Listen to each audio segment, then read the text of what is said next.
안녕하십니까. 안근모의 휙서비스입니다. 뉴욕 증시 대표지수 S&P 500이 200일 이동평균선에서 더욱 멀어졌습니다.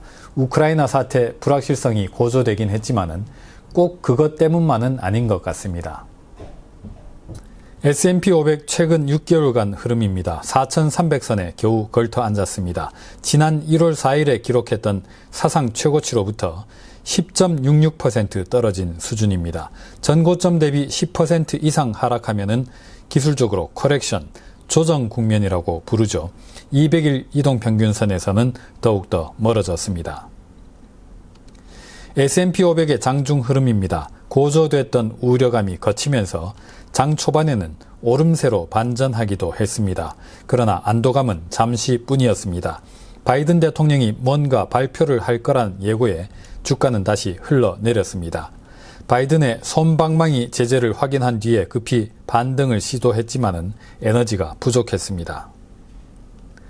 나스닥 100 지수 선물을 보면은 증시의 하루 움직임이 아주 드라마틱했다는 것을 잘 알 수가 있습니다.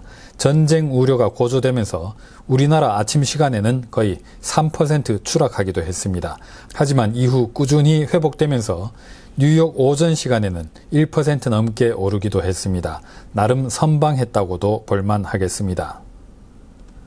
어쨌든 러시아 도발에 대한 서방의 제재는 상징적 형식에 불과했습니다. 보시는 차트는 달러 루블 환율입니다.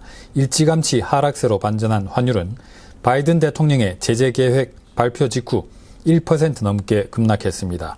달러에 대해서 루블화 가치가 급등했다는 뜻이죠. 달러 루블 환율의 5년간 차트입니다. 최근 2년 동안의 변동 범위에서 전혀 벗어나지 않았습니다. 서방과의 전면적인 무력 충돌 위기에 놓인 그런 나라의 환율로는 아직까지는 보이지가 않습니다. 우리로서는 가장 신경 쓰이는 게 유가입니다. 브렌트 원유 선물은 우리 시간으로 어제 저녁 6시 반쯤에 99.5달러까지 올라갔습니다. 역사적인 100달러 선 목전에서 일단은 후퇴했습니다. 서방의 제재가 그리 강하진 않다는 판단에 유가가 일단 물러서기는 했지만은 절대 수준은 여전히 96달러대 2014년 9월 이후 최고치입니다. 이게 문제입니다.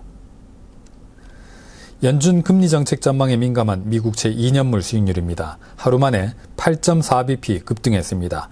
유가가 뛰면서 인플레이션 전망이 높아졌고 연준 긴축 전망 역시 따라서 높아졌습니다.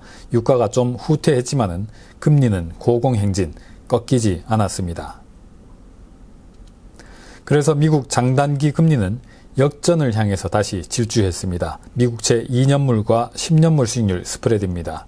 하루 만에 7bp 넘게 좁혀졌습니다. 다시 40bp 선 아래로 떨어져서 지난 2018년 6월 이후 최저치가 됐습니다.